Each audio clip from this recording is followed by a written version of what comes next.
నమస్తే. Welcome to Safari Sunny channel. Please subscribe to Safari Sunny channel Please subscribe Safari Sunny channel. because they are providing good content to you. Do subscribe, like, share. Sri Pratyangira Parameswari అమ్మవారి ఆలయానికి ఇచ్చేసాం.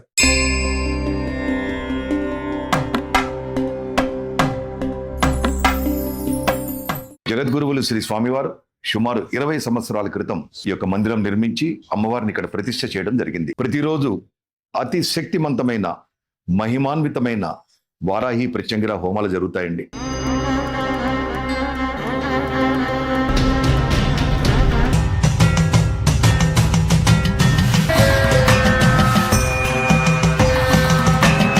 అమ్మవారి శక్తి ఆవిడ దర్శించుకున్న తర్వాత అది అనుభవించితే గనక మళ్ళీ మళ్ళీ రాకుండా ఉండలేదు. ఈ దేవతను ఎవరైతే ఆశ్రయిస్తారో ఆశ్రయించిన వాళ్ళందరూ కూడా ఎంతో సుఖంగా ఉంటారని శాస్త్రవాక్యం అన్నమాట. Safari Sunny. Do like, share, follow and subscribe. ఈరోజు మనం ఎల్బీ నగర్ దగ్గర ఉన్న కొత్తపేట్ హరిపురి కాలనీలో ఆది పరాశక్తి కుర్తాల పీఠం శ్రీ వారాహి సమేత ఆది పరాశక్తి శ్రీ ప్రత్యంగిర పరమేశ్వరి అమ్మవారి ఆలయానికి ఇచ్చేసాం.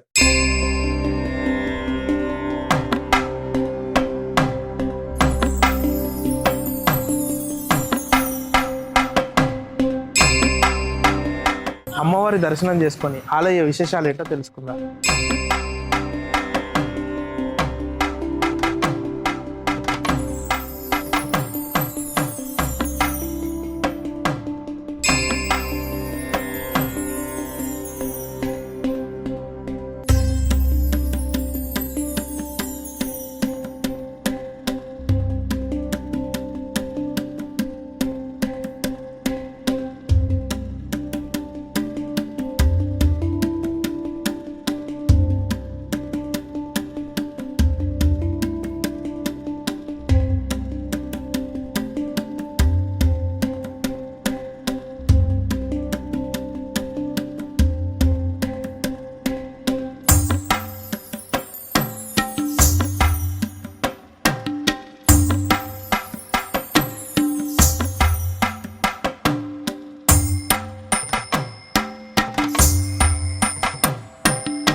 మనం ఆలయ సెక్రటరీ మునిపల్లి శ్రీనివాస్ గారితో ఉన్నామండి. ఈ టెంపుల్ ఎప్పుడు స్థాపించారు, ఇక్కడ ఏమేమి సేవలు జరుగుతాయో చెప్పగలుగుతారు? ఓం శ్రీ గురుభ్యో నమః.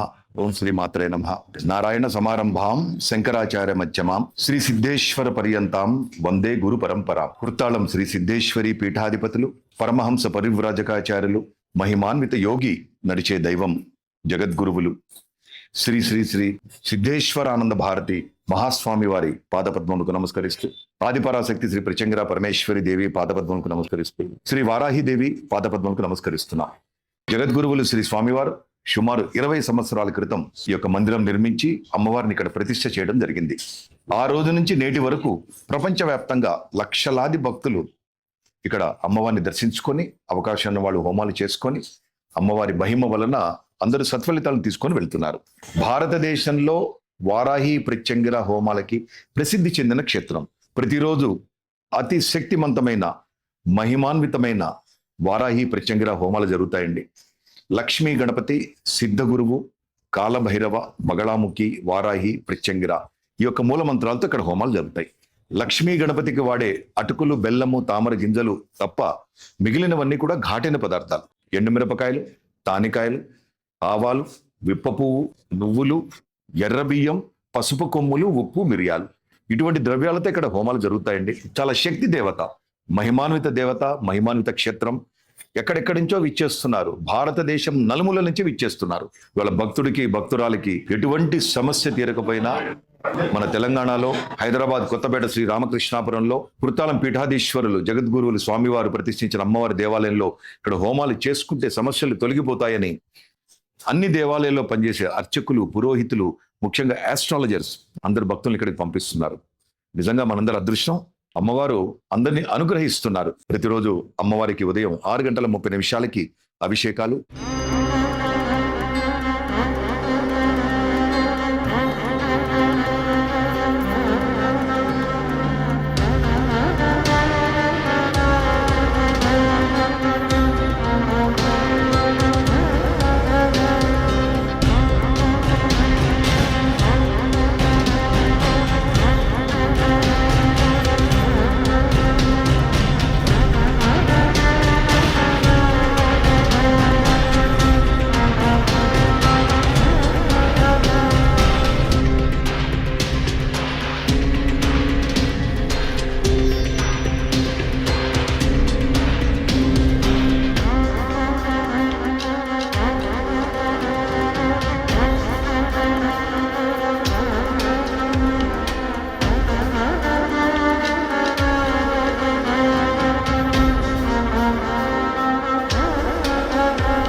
ప్రతి మంగళ శుక్రవారాల్లో రాత్రి 7:30 అమావాస్య పౌర్ణమి రోజులలో రాత్రి 8:30 అమ్మవారికి విశేష మహా నక్షత్ర హారతుల సేవ జరుగుతుందండి.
నాకు అమ్మవారి గురించి తెలిసింది మా గురువు గారు, నేను ఏకలవ్య శిష్యరికం చేసే మా సామవేద శంకుశన్ గారి ద్వారా నాకు తెలిసింది. అంటే కుర్తాళ పీఠం గురించి తెలిసి, దాని ద్వారా నాకు సిద్ధేశ్వరానంద స్వామి వారి గురించి తెలిసి, ఆ తర్వాత నేను ఇక్కడ వారాహి అమ్మవారిని కానీ ప్రత్యంగిరి అమ్మవారిని కానీ దర్శించుకుందాం అనుకున్నప్పుడు ఇక్కడ ఒక ఆలయం ఉందని తెలిసి అప్పటి నుంచి నేను రావడం మొదలెట్టాను. ఒక 2-3 ఏళ్లుగా అప్పటి నుంచి తరచూ వస్తూ ఉంటాను. ఎందుకంటే ఇక్కడ అమ్మవారి శక్తి అనుభవించడానికి అది చూస్తేనే గానీ తెలియదు.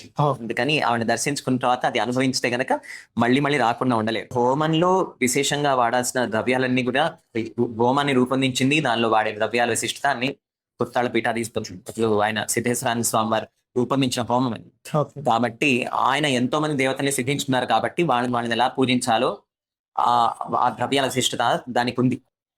అవన్నీ వేయడం వల్ల మామూలుగా అయ్యే వైపరీత్యాలు మనకి ఎందుకు అవ్వట్లేదు, అంతా ప్రశాంతంగా ఎందుకుంటుంది అనేది మాత్రం ఆ హోమంలో వాడబడే మంత్రాలు, ఆ క్రియ, దాని విశిష్టత.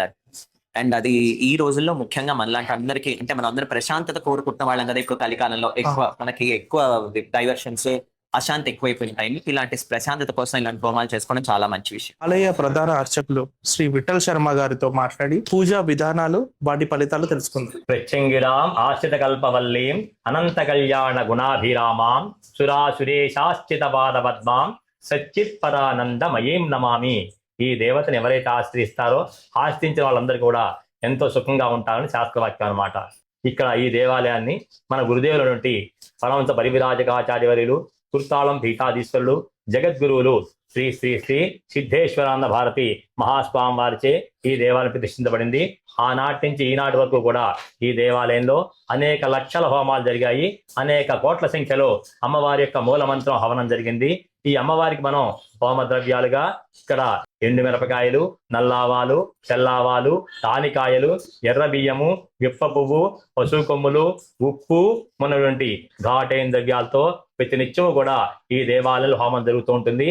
మొట్టమొదటగా ఇక్కడ మనకున్నటువంటి సమస్తమైనటువంటి విఘ్నములు నశించిపోవడం కోసం, సమస్తమైనటువంటి ఆటంకాలు నశించిపోవడం కోసం, సమస్త కార్యాలు కూడా నిర్విఘ్నంగా పూర్తి అవడం కోసం గణపతి గారికి లక్ష్మీ గణపతి మహామంత్రాన్ని హోమం చేస్తాము.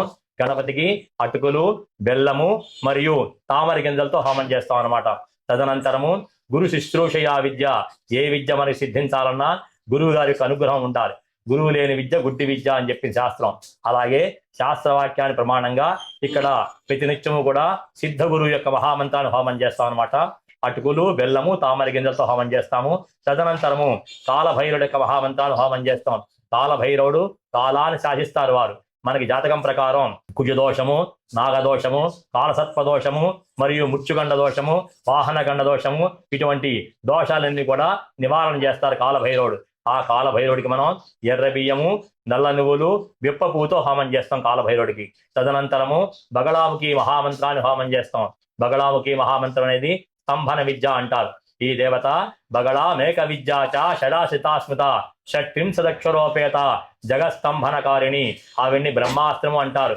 ఈ దేవత అగ్నిస్తంభన, జలస్తంభన, వాయుస్తంభన, శత్రుస్తంభన, రణస్తంభన, మాయాస్తంభన 6 రకాల స్తంభనలు చేస్తుంది ఈ దేవత.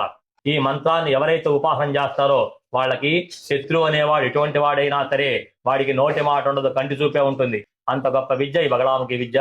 ఈ అమ్మవారికి మనం పశువు కొమ్ములతో హోమం చేస్తూ ఉంటాం అన్నమాట. తదనంతరము వారాహి మహాప్రత్యంగిరా మహామంత్రాన్ని హోమం చేస్తాం. ఈ వారాహి ప్రత్యంగిరా మంత్రం అనేది మన గురుదేవుల నుండి సిద్ధి భారతీ స్వామి వారు ప్రత్యంగిరా మహామంత్రంతో పాటుగా వారాహి మహామంత్రాన్ని కూడా మనకి సంపుడు చేసి ప్రసాదించారు. ఆ యొక్క వారాహి మహామంత్రానికి ప్రత్యంగిరా మహామంత్రానికి మనం చిన్నపిల్లలు కానీ ఏడ్చినా సరిగ్గా నిద్రపోకపోయినా ఉప్పు దిష్టి తీసి నీళ్లలో కానీ నిప్పుల్లో కానీ వేస్తారు. అలాగే ఎండు మిరపకాయలు దిష్టి తీసి నిప్పుల్లో వేస్తారు. ఆ శాస్త్రాన్ని ప్రమాణంగా మనం ఇక్కడ ఉప్పు, కల్లుప్పు, మళ్ళానేమన్నా తెల్లావాలు, నల్లావాలు, తానికాయలు, ఎర్ర బియ్యము ఈ ద్రవ్యాలతో మనం హోమం, మళ్ళీ ఎండు మిరపకాయలు వీటితో హోమం చేస్తూ ఉంటాం అనమాట. ఈ యొక్క ప్రత్యంగిరా మంత్రాన్ని ఎవరైతే హోమం చేస్తారో, ఎవరైతే ఈ దేవతను ఆరాధిస్తారో, మనం రోడ్డు మీద వెళ్తుంటే 3 రోడ్ల మధ్యలో 4 రోడ్ల మధ్యలో చాలా మంది దిష్టి తీసి కొబ్బరికాయలు, నిమ్మకాయలు, ఎర్రన్నము, బొగ్గులు, కోడిగుడ్లు ఇటువంటివన్నీ పడేస్తూ ఉంటారు. తెలియక నడుస్తూ దాటినా, బండి మీద వెళ్తూ దాటినా అటువంటి వాటి యొక్క దుష్టగ్రహాల యొక్క ప్రభావం ఉన్నా, మన మీద కక్షతో ఎవరైనా చేతపడేసినా అటువంటివన్నీ కూడా ఈ ద్రవ్యాలతో హోమం చేసినట్టయితే తొందరగా నశించిపోయి మనకి సుఖ శాంతులు కలుగుతాయి అన్నమాట. ఈ ప్రత్యంగిర యొక్క స్వరూపం ఎలా ఉత్పన్నమైందంటే పిప్పలాద సముత్పన్నే కృత్యేలోకే భయంకరి పాషాణంతే మయా దత్తం ఆహారార్థం ప్రకల్పితాం. ఈ ప్రత్యంగిరా దేవత దేవేంద్రుడు భూలోకంలోకి వచ్చి ఇక్కడ దదీచ మహర్షుల వారి యొక్క వెన్నుపూస కావాలని దేవేంద్రుడు దదీచ మహర్షులను అర్థిస్తారన్నమాట. ఉత్తరాసుడు సంహారం కోసం దేవేంద్రుడు ప్రార్థన చేసేటప్పటికల్లా ఆ దదీచ మహర్షుల వారు ఆయన యొక్క సమాస్థితిలో ఉండి ఆ యొక్క దేహంలోంచి ఆ వెన్నుపూసను ఆయనకు ప్రసాదిస్తారు. ఆ వెన్నుపూసతో దేవేంద్రుడు ఉత్తరాసును సంహరిస్తారు. ఆ సమయంలో గర్భవతిగా ఉన్నటువంటి దదీచ మహర్షుల భార్య అక్కడికి వచ్చి పిల్లవాడిని ప్రసవించి దేహాన్ని వదిలిపెడుతుంది. వదిలిపెట్టేటప్పటికల్లా ఆ పిల్లవాడు ఒంటరిగా ఉండి తపస్సు చేస్తూ ఉంటాడు. ఆ సమయంలో నారద మహర్షి వారు అక్కడికి వచ్చి ఆయనకి పిప్పలాదుడు, ఆయన రావి చెట్టు కింద ఆ పిల్లవాడిని ప్రసవిస్తుంది ఆవిడ కనుక పిప్పలాదుడు నామకరణం చేస్తారన్నమాట. ఆ పిల్లవాడికి నామకరణం చేసి ఆయనకి పంచాక్షి మహామంత్రం ఉపదేశం చేస్తారు నారద మహర్షుల వారు. ఆ పంచాక్షి మహామంత్రాన్ని ఈ పిప్పలాద మహర్షుల వారు కఠోరమైన తపస్సు చేస్తారు. చేసేటప్పటికల్లా ఈశ్వరుడు ప్రత్యక్షమై నీకేం వరం కావాలని కోరుకోవాలనేటప్పటికల్లా ఆ పిప్పలాద మహర్షుల వారు నా తల్లిదండ్రులు దేహాన్ని వదిలిపెట్టి కారకులు ఎవరైతే ఉన్నారో వాళ్ళందరినీ కూడా నేను సర్వనాశనం చేయాలని కోరుకుంటాడు. కోరుకునేటప్పటికల్లా కోరికనే శక్తిని నాకు ప్రసాదించమని ఈ యొక్క శివుణ్ణి ఈ పిప్పలాద మహర్షుల వారు ప్రార్థన చేస్తారు. చేసేటప్పటికల్లా ఈశ్వరుడు తన శక్తి చేత ఈ యొక్క ప్రత్యంగిరా మహాదేవతని ఉద్భవించి ఆ పిప్పలాద మహర్షుల వారికి ఇస్తారు. ఇచ్చి ఈ దేవతలందరూ కూడా ఈశ్వరుడితో సహా అందరూ కూడా నాయన నీ తండ్రి గారు లోక కళ్యాణం కోసం ఆయన యొక్క వెన్నుపూసను దానం చేశారు, ఉత్తరాసుడు సంహారం కోసం. నువ్వేమన్నా ఈ దేవతలందరినీ కూడా నాశనం చేయడం కోసం ఈ కోరుకున్నావు అని అడిగేటప్పటికల్లా ఈ యొక్క పిప్పలాదుడు ఆయన యొక్క కోరికని ఉపసంహరించుకున్నారనమాట. ఉపసంహరించుకునేటప్పటికల్లా ఆ ఉద్భవమైన దేవత కాస్త నన్ను ఇక్కడ ప్రత్యక్షం చేశారు, నాకు ఆహారం కావాలి అని అడుగుతుంది. అడిగేటప్పటికల్లా ఆ సమయంలో పిప్పలా సముత్పన్నే కృత్యేలోకే భయంకరి పాషాణంతే మయా దత్తం ఆహారార్థం ప్రకల్పితాం అని చెప్తారు. అలాగే మనం తటాకల్లో కానీ, నదిలో కానీ, సముద్రంలో కానీ ఎప్పుడు స్నానం చేసినా ఈ యొక్క ప్రత్యంగిరా దేవతని మనం తలవకుండా స్నానం చేసినట్టయితే మనం స్నానం చేసిన పుణ్య ఫలితాన్ని ఆ దేవతకి చెందాలి అనే యొక్క వరాన్ని ఇస్తారనమాట. అందుగురించే మనం ఎప్పుడు సముద్రంలో కానీ, తటాకల్లో కానీ, నదిలో కానీ స్నానం చేస్తే ఈ యొక్క పిప్పలాద మహర్షుల వారిని ఈ ప్రత్యంగిరా దేవతని తలుచుకొని ఒక గుత్తిక గాని లేకపోతే ఒక రాయి గాని అందులో వెయ్యాలి అని శాస్త్రవాక్యం అనమాట. అలా ఈ దేవత ఉద్భవించింది. నమస్కారం. శ్రీ శ్రీ శ్రీ సిద్ధేశ్వరానంద మహాస్వామి గారు స్థాపించిన శ్రీ ప్రత్యంగిరా పరమేశ్వరి టెంపుల్ కి నేను చాలా ఇయర్స్ నుంచి వస్తున్నాను. తప్పకుండా అందరూ వచ్చి దర్శించుకోండి. ఇక్కడ అమావాస్యకి హోమం జరుగుతుంది అండ్ పౌర్ణమికి జరుగుతుంది. కాకపోతే అమావాస్య అనేది చాలా మనకి పవర్ఫుల్ అన్నమాట. మీరు ప్రత్యక్షంగా వచ్చి అది అనుభవిస్తే కానీ మీ ఫీలింగ్ మీకు తెలియదు. తప్పకుండా మీ అందరూ రండి, అందరూ హ్యాపీగా ఉండండి. సర్వే జన సుఖినో భవంతు. Please subscribe Safari Sunny channel. Do subscribe, like, share. నమస్కారం, నేను మీ Karunya. Please subscribe to Safari Sunny channel because they are providing good content to you.